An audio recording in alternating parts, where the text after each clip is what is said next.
Hello everyone, welcome back to the channel. और आज हम करने जा रहे हैं adrenal medulla. In the last two lectures we have already covered about the adrenal cortex parts कि उसके तीन पार्ट्स होते हैं, जोना ग्लोमेरुलोसा, जोना पेसिकुलेटा, जोना रेटिकुलरिस। तीनों से अलग अलग हार्मोन्स आ रहे थे, aldosterone, cortisol and DHA respectively. उनके क्या फंक्शंस हैं, उनकी सिंथेसिस, हम सब कुछ पीछे कवर करके आए हैं। आज हम एड्रीनल मेड्यूला स्टार्ट कर रहे हैं।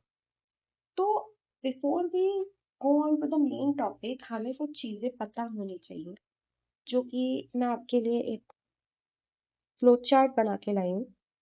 चल देखो, ये रहा वो फ्लो चार्ट। सबसे पहले देखो, जो आपका नर्वस सिस्टम होता है वो दो पार्ट्स में डिवाइडेड होता है, peripheral nervous system and the central nervous system. जो सेंट्रल नर्वस सिस्टम होता है उसके अंडर आता है आपका brain and the spinal cord, already know. फिर क्या होता है, जो पेरिफेरल नर्वस सिस्टम होता है वो फिर दो पार्ट्स में डिवाइड हो जाता है, ऑटोनॉमिक नर्वस सिस्टम और सोमैटिक नर्वस सिस्टम।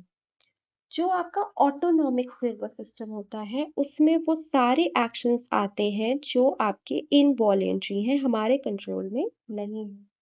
और उसके बाद आते हैं सोमैटिक नर्वस सिस्टम, जो कि वॉलेंट्री एक्शंस हैं। फिर ऑटोनॉमिक डिवाइड हो रहा है दो नर्वस सिस्टम में, sympathetic nervous system and parasympathetic nervous system. जो पैरासिम्पैथेटिक है that works while rest and digest, जब बॉडी रेस्ट में है। और जो सिंपैथेटिक है वो तब का होगा जब हम कोई एक्सरसाइज कर रहे हैं या वर्किंग मोड पे हैं। नाउ, अब जो एड्रीनल मेड्यूला होता है वो इसी सिंपैथेटिक नर्वस सिस्टम का एक्सटेंशन होता है। Adrenal medulla is the extension of the sympathetic nervous system. देखो, अगर मैंने आपको ये बताया है कि जो आपका एड्रीनल मेड्यूला है वो आपके इसी सिंपैथेटिक नर्वस सिस्टम का एक्सटेंशन है, that means there must be presence of neurons, वहाँ पे न्यूरॉन्स भी होंगे। अब ये जो न्यूरॉन्स होंगे वो होंगे in the form of granules. अब एक और चीज इसके बारे में है कि देखो, नॉर्मली जो हम स्ट्रक्चर देखते हैं उसके बारे में हमें क्या पता है। ये डेंड्राइट्स हैं, this is your cell body, ये आपका एक्सॉन हिलॉक वाला रीजन है, फिर ये आपका एक्सॉन है और ये आपके एक्सॉन टर्मिनल है, इसके ऊपर यहाँ पे माइलिनेशन होता है, जो कि अभी हमको आगे नर्वस सिस्टम में पढ़ना भी है। अब देखो, यहाँ पर जो न्यूरॉन्स हैं they do not have axons and the axon terminals, उनके पास कोई भी एक्सॉन और एक्सॉन टर्मिनल्स नहीं है। इसके अलावा इस एड्रीनल मेड्यूला में हमें जो भी सेल्स मिलती हैं they are referred as chromaffin cells. Chromaffin cells, chromaffin cells नाम इसलिए दिया गया था कि जब इनकी स्टेनिंग की गई थी तो ये हमने की थी क्रोमियम सॉल्ट्स के साथ, जिससे हमें ब्राउन कलर के सेल्स दिखे थे, तो हमने उसके बेसिस पे इनका नाम रख दिया था chromaffin cells. Now let's move on to the main topic,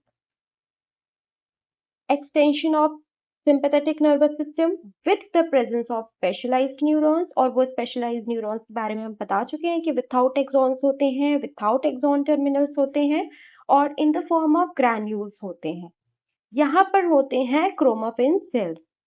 अब यहाँ पर जो सेल्स होते हैं वो तीन तरीके के हमें रिस्पॉन्स देते हैं in the form of hormone या न्यूरोट्रांसमीटर्स। अब जो यहाँ से आ रहे हैं वो तीन चीजें हैं। क्या क्या आ रहा है? एपिनेफ्रिन, नॉरएपिनेफ्रिन और डोपामीन, जिसमें से एपिनेफ्रिन मेजॉरिटी होता है, दैट मीन्स वो 80% आता है, और जो नॉरएपिनेफ्रिन होता है वो 10% होता है। Next is dopamine. अब जो डेवलपमेंट होता है आपके मेडुला का वो मोस्टली होता है कॉर्टेक्स पे डिपेंडेंट। जैसा कॉर्टेक्स का डेवलपमेंट हो जाएगा उसी पे डिपेंडेंट आपका मेडुला का भी डेवलपमेंट होगा। इसके अलावा ये जो हमने तीनों हार्मोन्स देखे, एपिनेफ्रिन, नॉरएपिनेफ्रिन या डोपामीन, ये तीनों ही टायरोसिन के डेरिवेटिव्स हैं। इसके अलावा हम लास्ट सेक्शंस में एक और टायरोसिन डेरिवेटिव हार्मोन पढ़ के आए थे, जो था T3 T4 थायरोक्सिन। कनेक्ट करके पढ़ना इजी लगेगी चीजें। All three hormones are tyrosine derivative. अब ये है इसकी बायोसिंथेसिस, रटने मत बैठो, सिंपल सी ऐसे देखो। टायरोसिन का सबसे पहला स्ट्रक्चर बना, एक आपकी बेंजीन रिंग होगी, यहां पर लगा होगा OH, ठीक है। COOH और यहाँ पे अमीनो ग्रुप लगा होगा NH2। ये हो गया आपका टायरोसिन का स्ट्रक्चर। अब ये तो है टायरोसिन, तो सबसे पहला जो यहाँ पर यूज हो रहा है प्रिकर्सर वो है आपका टायरोसिन, तो लिख लेते हैं टायरोसिन। अब इस टायरोसिन पे एक और एंजाइम काम करेगा जिसका नाम होता है टायरोसिन हाइड्रोक्सिलेज। टायरोसिन हाइड्रोक्सिलेज से ही समझ आ रहा है कि ये एक हाइड्रोक्सिल ग्रुप को ऐड करेगा। ठीक है, टायरोसिन हाइड्रोक्सिलेज। अब सेम स्ट्रक्चर को दोबारा बनाओ, टायरोसिन के स्ट्रक्चर को। ये रहा आपका टायरोसिन का स्ट्रक्चर, जितनी बार बनाओगे याद हो जाएगा। COOH NH2। अब जो यहाँ पर आपका हाइड्रोक्सिल ग्रुप ऐड होगा वो ऐड होगा यहाँ पर, दिस इज योर OH। ठीक है, अब टायरोसिन हाइड्रोक्सिलेज ने क्या किया, एक यहाँ पर OH को ऐड कर दिया। अब देखते हैं कि नेक्स्ट कौन सा एंजाइम काम कर रहा है। नेक्स्ट जो एंजाइम काम कर रहा है वो है डोपा डीकार्बोक्सिलेज, और जो आपका ये स्ट्रक्चर बना है ये है आपका डोपा।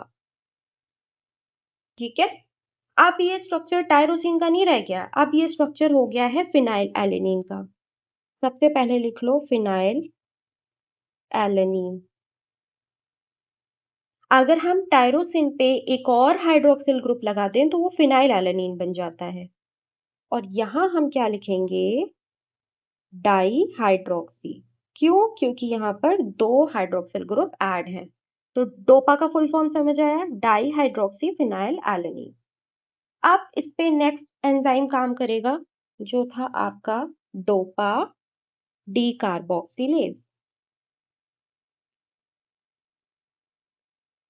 इससे बताओ क्या पता चल रहा है, क्या करना चाहिए, डीकार्बोक्सिलेज।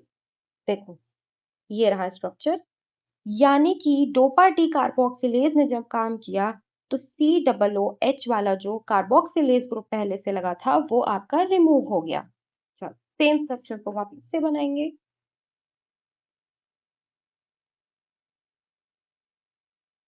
ये OH, अब ये OH तो हमारा जुड़ ही गया है। अब हमें यहाँ पर COOH नहीं जोड़ना है, यहाँ हम लिखेंगे NH2, और ये क्या बन गया है, डोपामीन। देखो डोपामीन, यहाँ लिख दो, डोपामीन बन गया। अच्छा एक चीज और, अगर किसी भी बेंजीन रिंग में लाइक ये स्ट्रक्चर है दो हाइड्रोक्सिल ग्रुप के साथ, तो इस स्ट्रक्चर को हम बोलते हैं कैटाकॉल। कैटेकॉल। चलो अब डोपामीन तो बना लिया, मतलब अगर हमें डोपामीन बनाना है तो हमें इन दो प्रोसेसेस से गुजरना होगा, तो हमारा डोपामीन बन जाएगा। अब हम देख रहे हैं कि नॉर एपिनेफ्रिन और एपिनेफ्रिन के लिए हमें क्या चाहिए, तो अगर हमें चाहिए नॉर एड्रेनलिन तो यहाँ पे लगेगा dopamine beta hydroxylase, beta position पे OH ऐड हो जाएगा। क्या लगाया यहाँ पे इन्होंने, डोपामीन बीटा हाइड्रोक्सिलेज, यानी अब हमें सेम स्ट्रक्चर फिर से बनाना है। चलो benzene ring, OH OH NH2, और बीटा पोजीशन कौन सी हो गई, ये वाली, तो यहाँ पर भी एक OH लग गया और ये बन गया आपका नॉर एड्रेनलिन। अब नॉर एड्रेनलिन से बनता है एड्रेनलिन, उसके ऊपर कौन सा एंजाइम काम कर रहा है, PMNT। PMNT शॉर्ट में याद रख सकते हो, PMNT याद रखना, फिनाइल इथेनोलामाइन एम मिथाइल ट्रांसफरेज, मतलब मिथाइल ग्रुप भी ट्रांसफर हो जाएगा। यहाँ पर काम किया आपके PMNT ने। अब इसका स्ट्रक्चर जो होगा वो सीधा सीधा ऐसे बनेगा, ये रहा OH OH, फिर NH2, ये रहा OH, और यहाँ पर नेक्स्ट यहाँ पर हम लगा देंगे methyl group CH3। So this is your adrenaline. याद करने की जरूरत ही नहीं पड़ी, सीधे सीधे सीरीज थी, कौन से एंजाइम ने क्या किया और सीरीज पूरी याद हो गई। बना के याद करोगे ज्यादा अच्छे से याद होगा, बजाय के लिख के याद करोगे। टायरोसिन का स्ट्रक्चर बनाना, उस पे ऐड और रिमूव करते रहना, चीजें याद हो जाएंगी biosynthesis. Move on to the next topic. यहाँ पर लिखा हुआ है कि all the secretions from the adrenal medulla behave like neurotransmitters. मतलब जो भी सिक्रीशंस आ रहे हो, चाहे आपका डोपामीन हो, चाहे आपका एपिनेफ्रिन हो, चाहे आपका नॉर एपिनेफ्रिन हो, सारे ही न्यूरोट्रांसमीटर्स की तरह काम कर रहे हैं। सबसे पहले पढ़ेंगे हम डोपामीन के बारे में। डोपामीन के डोपामीन क्या है? एक कैटाकोलामाइन है। कैटाकोलामाइन क्यों बोल रहे हैं? अभी बताया था, ये स्ट्रक्चर था आपका। ठीक है, फोकस ले रहा है ना? हाँ, ये था जो आपकी बेंजीन रिंग 2 OH ग्रुप रखती है अपने पास, उसे हम बोलते हैं कैटाकॉल। और इसके पास ये लगा है अमीनो ग्रुप, तो ये हो गया आपका कैटाकॉल अमाइन। दोनों को मिला के हमने बोल दिया कैटाकॉल अमाइन।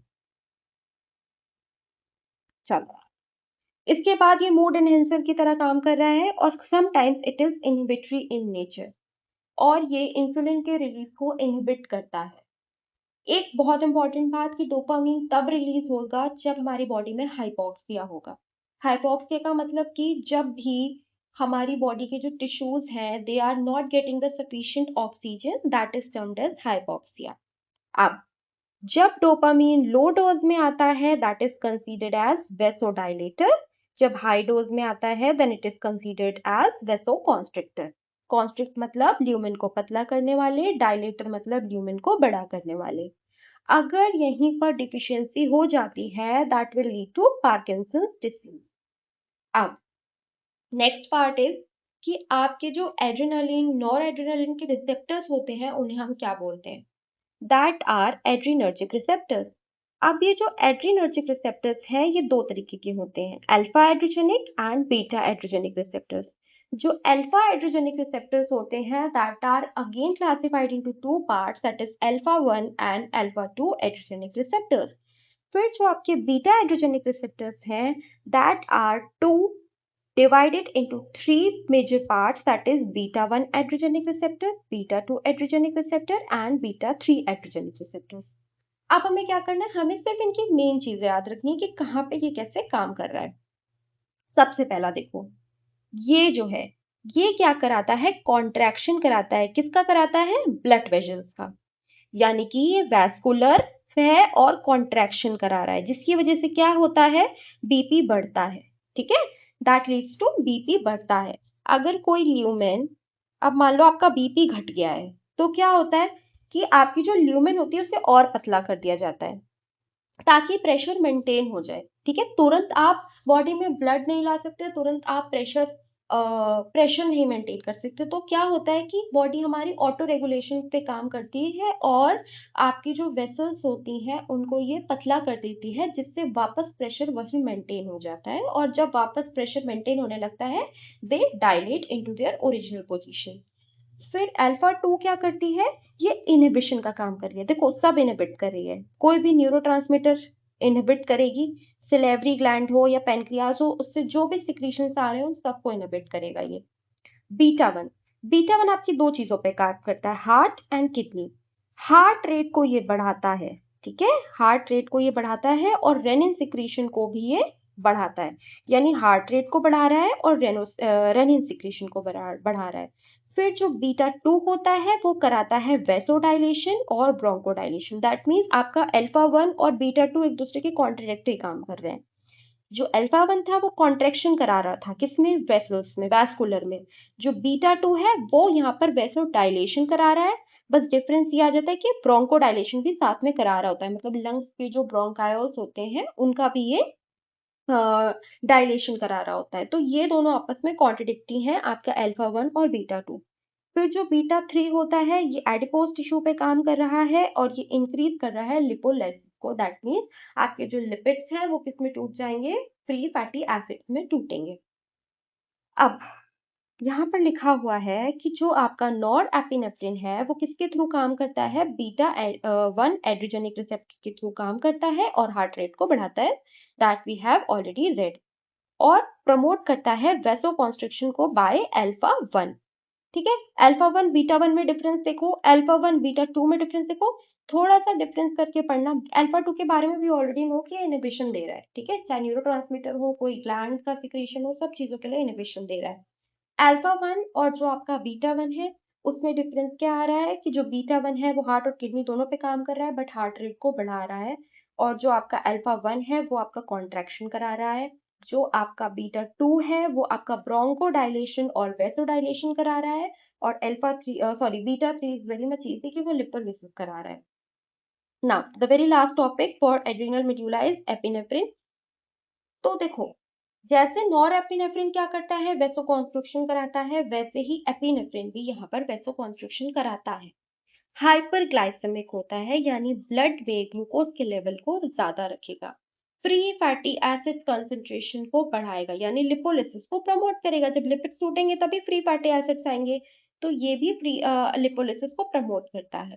और ये सेल्स को बोलता है कि तुम इन कंपैरिजन टू ग्लूकोज आप फैटी एसिड को यूटिलाइज करो फॉर योर मेटाबॉलिक एक्टिविटीज। जैसा कि हम कॉर्टिसोल में पढ़ के आए थे, सेम वही फंक्शंस यहाँ पे दिख रहे हैं। फिर क्या करता है, प्रिपेयर करता है इंडिविजुअल्स को to meet the emergency situations like fear, fight and flight. ठीक है, 3 F फैक्टर्स को ये ऐसे सिचुएशंस में जो 3 F फैक्टर्स वाली होती है उसमें ये पर्सन को उसके लिए प्रॉम्प्ट बनाता है कि तुम उस इमरजेंसी सिचुएशन को डील कर सको। फिर increase in heart rate, cardiac output, metabolic rate and vasoconstriction. इसके अलावा इसका अदर नेम होता है anti stress hormone. So this was all for adrenal medulla. यहाँ पर आपका एड्रीनल ग्लैंड पूरा फिनिश होता है। लास्ट 2 लेक्चर्स में मैंने पीछे का कवर कर दिया है और ये लास्ट लेक्चर था एड्रीनल ग्लैंड के लिए, ये पूरा फिनिश हो चुका है। इसके बाद we will move on to pituitary gland और उसके बाद हम ह्यूमन रिप्रोडक्शन पे मूव ऑन करेंगे। यहाँ पर आपकी पूरी एग्जोक्राइनोलॉजी फिनिश हो चुकी होगी। तो in the last lectures we have completed the expression, digestion और एंडोक्राइनोलॉजी पूरी फिनिश हो जाएगी आपकी 2 दिन में अप्रॉक्स खत्म हो जाएगी। So that's all for the day. आपको अगर इसमें से कुछ भी कंफ्यूजन हो कमेंट सेक्शन में लिख देना, या कुछ एक्स्ट्रा चाहिए हो तो लिख देना। So till then thank you so much, let's meet in the next video. और तब तक अपना प्रिपेयर करते रहो, नोट्स बनाते रहो। टाटास।